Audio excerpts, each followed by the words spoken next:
Hello, everyone. Welcome to Kiki and Kibitz. It's me, Mary, on this Thirsty Thursday, September 25th, coming to you with 90 Day Fiancé, Happily Ever After, Season 9, Episode 12, Mamma Mia. Mamma Mia, here I go again. My, how can I resist you? Okay, I'm going to stop torturing you with my off key singing.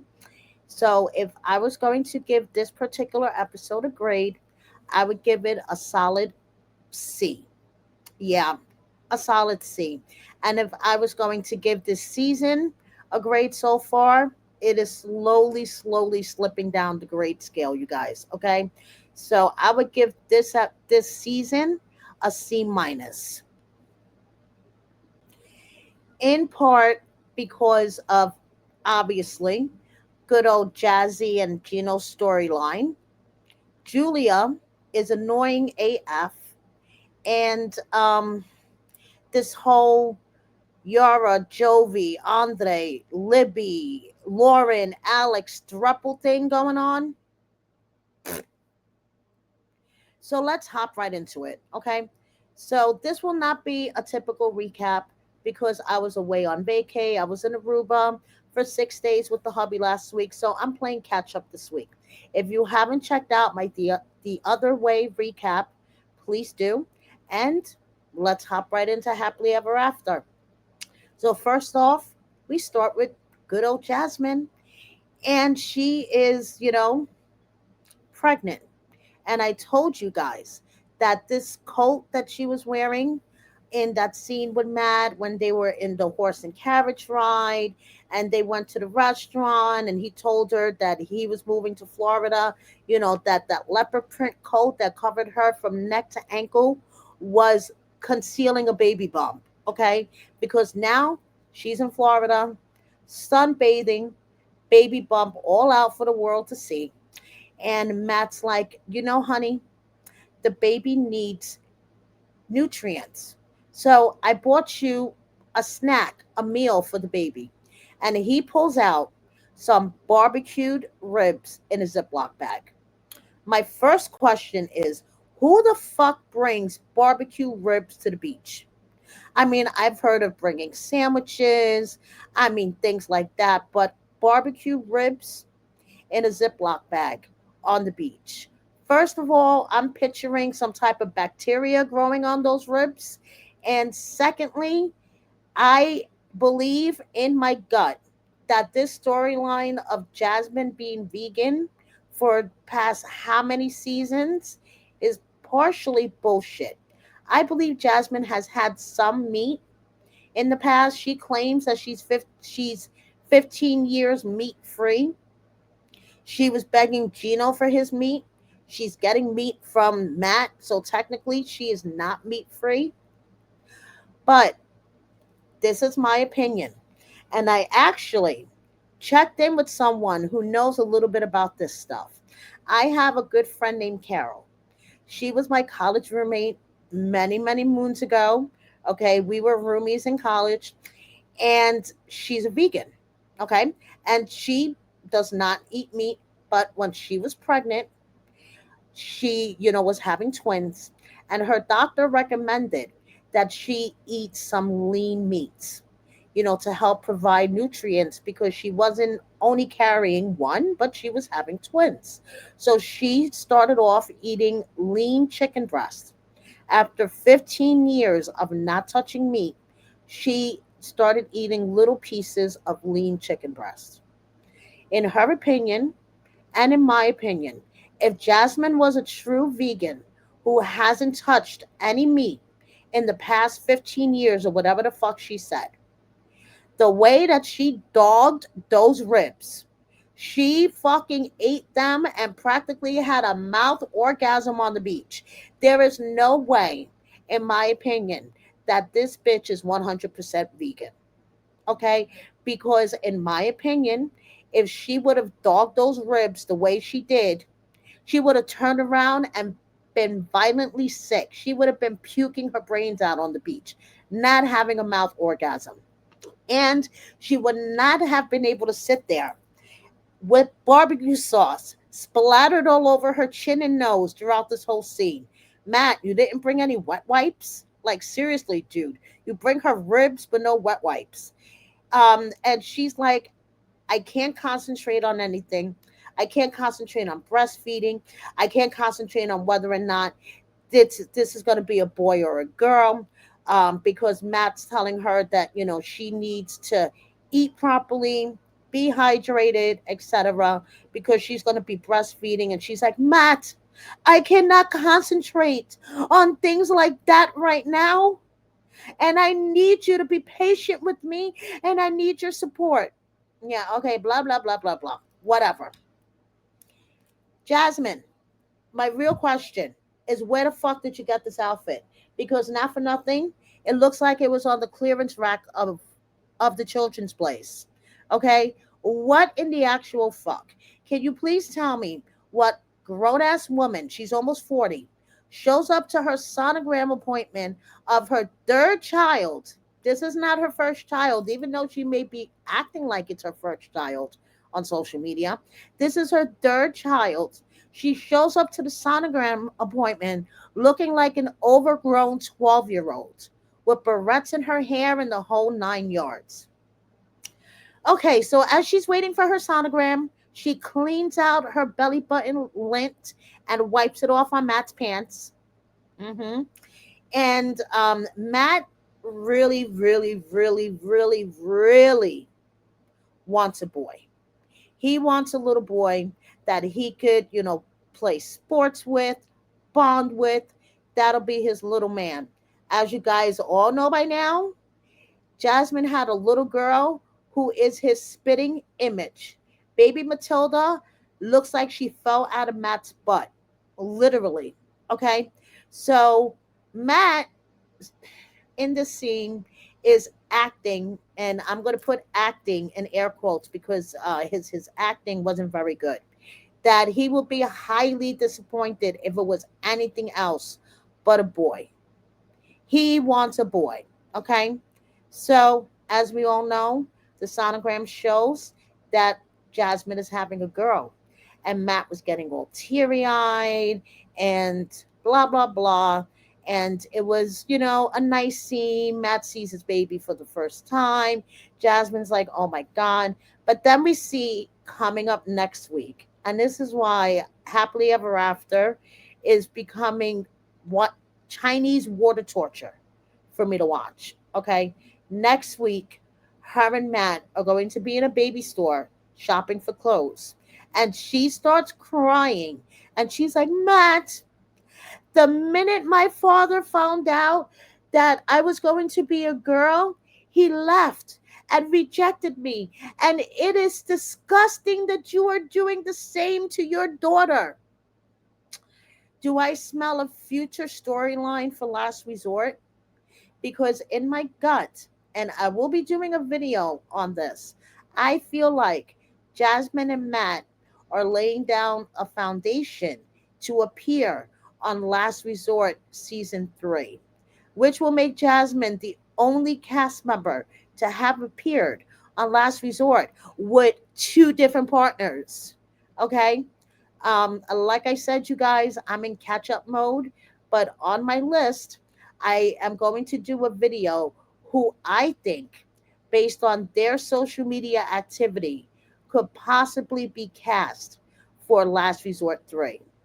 So, and Matt, he's kind of disappointed that he's having a girl. And next week, we're going to see Jasmine rip into him because of it. Okay, and you know what I have to say to that? Because I have to pull this out at least once. That was bullshit. This whole storyline. Bullshit detected. Take precautions. Okay, so moving on. Darcey and Georgi, they are having their anniversary party that Georgie's mom is throwing for them. Okay, she called Stacy to fly out last minute because she needs her sister's support, because Darcey can't take a shit without Stacy. And Stacy and Florian fly out. And I would like to know why Stacy was more appropriately dressed than Darcey was at her own damn anniversary party. Okay. Darcey wore this plunging neckline wedding gown type dress with, sparkles and dazzle and whatever. Meanwhile, Stacy wore a black dress all the way up to her neck. Her boobs were not hanging out, and she looked modest for Stacy. So, first off, Stacy, Darcey, Florian, and Georgie were all learning the traditional horo dance. This is a Bulgarian traditional dance that is done at parties and celebrations. And if Darcey, knew the steps, it would really impress his family. So first, they're all trying to learn this dance in the typical Darcey and Stacy manner. They're acting up and their shenanigans. So now it's the anniversary party. This is not like a party like American standards. Stacy and Florian walk in the room and everyone is silent, staring at them. They sit at their table like the room you can hear a pin drop. Then Darcey and Georgie come into the room. They're traditional dancers. She has her red veil on. So let the festivities begin. So now moving on. Julia and Brandon. Considering that we know that Julia is pregnant now, this is what I have to say to their whole storyline. Bullshit level DEFCON 5. Okay, so they had their second wedding, like Julia wanted. Julia is getting everything she fucking wants. Her parents are here. She got her second wedding in Miami on the beach, even though they were about to blow away and wind up in Kansas. Okay. Um, Now she wants to go on a trip. She wants to go on, I don't know, a worldwide, once in a lifetime trip before she decides that she's going to settle down and have a baby. Okay. So she is trying to explain this to her parents, and even her parents do not think it's a fucking good idea. Okay. Her parents is like, how are you going to fund this trip? And she's talking about selling the apartment or selling the house. I'm like, girl, where are you guys gonna live when you get back? Oh, I'm sorry. She was talking about selling her apartment in Russia. Like, seriously? Girl, you have something that is bringing you income in Russia, I assume. I assume she's renting this apartment out and she's gonna sell it, an investment property, to go on this trip. Listen, I'm all for traveling. Don't get me wrong. I just got back from a trip to Aruba with my honey. But listen, Julia, I just feel like she's very immature and she just throws temper tantrums like wah, until she gets what she wants. And even her parents were like, they don't think that this is such a good idea. So Brandon takes Julia out on a date night. They go to a county fair where she tries funnel cake for the first time. Girl, you've been here for how long and you haven't had funnel cake? So I'm glad she tried funnel cake for the first time. And she was like, you see how much more fun this would, this is without children. And knowing that she is pregnant now, all I have to say is, Oh, come on now. That ain't even bullshit. That's horse shit. I mean, the way that she's talking about life without kids and the fact that she wants to do this once in a lifetime trip before they have children, she basically makes it sound like life is over when you have kids. No, life is not over. Life changes. Oh, yes, it does. It changes big time because now there's a little person depending on you for their every need. And basically, your life revolves around theirs. Okay, but it doesn't, I mean, it's a good change. It's a good change, Julia, and you need to accept it, or honestly let Brandon go because Brandon wants to have kids.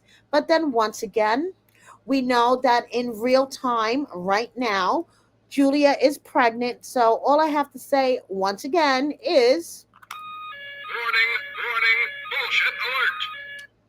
Can you see why it's so hard for me to watch this? But you guys, you know I take one for the team and I do it all for you. So, moving on. Oh, I'm sorry. Finally, we have this ridiculous thruple, as I like to call it, of Yara and Jovi, Andre and Elizabeth, and Lauren and Alex. Okay. So, as you guys remember, there was a shit show at Yara's doggy accessory launch party. Basically, Libby and Lauren and Andre and Alex all got into it for supposedly that um, Andre was called a horrible person because Yara supposedly told Elizabeth that Lauren said Andre was a horrible person.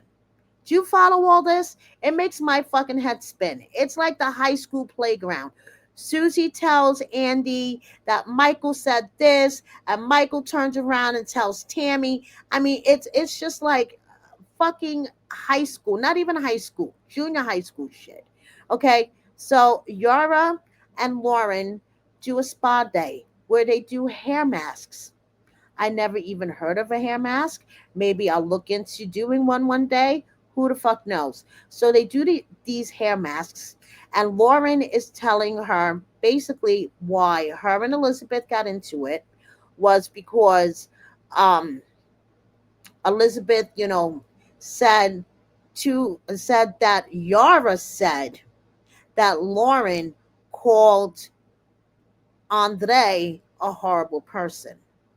And Yara was like, I never said that. I might have said he was a dick. Wasn't that Lauren's friend that said he was a horrible person? Noga, whatever her name is. So Yara's like, maybe it was my English. I don't want to, say blame it on my English, but if Libby thinks that I meant to say that Lauren called her husband a horrible person, I didn't mean to say that.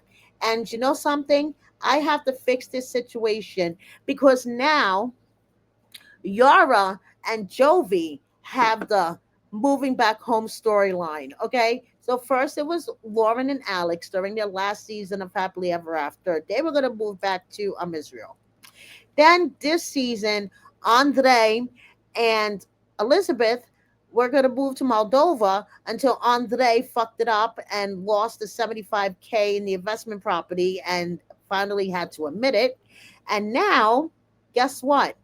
Jovi is really pushing to move back home to New Orleans. That was bullshit. So Yara feels like that she has to do something.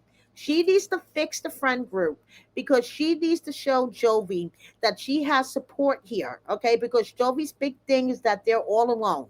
They don't have family in Miami. Say if something was to happen and Mila needed to be picked up from school early and neither one of them are available, who would be able to step in and help them, and they have no family in Miami, no support system.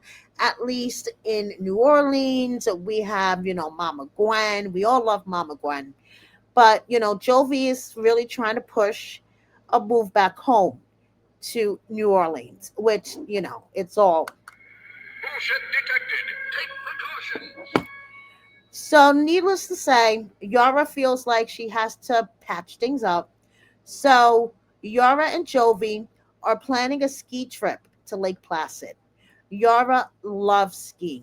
Yara's a snow bunny, okay? Where she grew up in the Ukraine, that was where all the mountains were. She grew up on skis. She loves skiing, okay? So she's planning the trip to Lake Placid, and she calls Elizabeth from the ski shop. She's all in her pink snow bunny outfit, and she invites Elizabeth on the trip. And she's like, listen, I think that we all just need to get together and work things out. You guys are my friends, and I hate everybody not getting along. So Elizabeth is going to think about it. And yeah, we all know that they're going to go on this ski trip, and it's going to be a shit show. They may get banned from Lake Placid by the time they're done. Who the fuck knows? But we all know that this throuple storyline and them fighting and arguing, they're not even friends in real life. Okay? In my opinion, they're not even friends in real life. They're not the women aren't even fucking following each other. The men do. The men follow each other, but the women don't. So it's ridiculous how the producers and Sharp Entertainment and TLC and everybody else think that 90 Day viewers are really dumb. Yes, we like watching trash TV, but that doesn't mean that our minds are trash and we're dumb as shit. Okay? We know when you're trying to pull a bullshit storyline on us, when the couples that are supposed to be friends aren't even fucking friends in real life. Okay? Just saying. So, what do I have to say to this? Bullshit level DEFCON 5. You see why this season is getting a C minus for me so far. So that was basically it for this episode. I mean, next week, Gino tells his Uncle Marco that Jasmine is pregnant. I'm looking forward to that scene. Okay, and that is basically it. So thank you so much, everybody, for watching me. Please subscribe if you don't already. Hit that like button. Share my video with a friend or 10. Please comment. And apparently, this was pointed out to me by one of my followers. Thank you so much, Isabella, for pointing this out. There is a hype button down here somewhere. Okay, you have to scroll over a little bit. It's right next to the super thanks button. It's free. You get 3 hypes per YouTube account um, per week. Okay, so if you would consider hyping this video, I would greatly appreciate it. Apparently, it gets my videos pushed up in the YouTube algorithm, so it's shown to a wider audience, so I get more subscribers and things like that. So if you guys would please hype my video, I would greatly appreciate it. And see you next time. Thank you, everyone.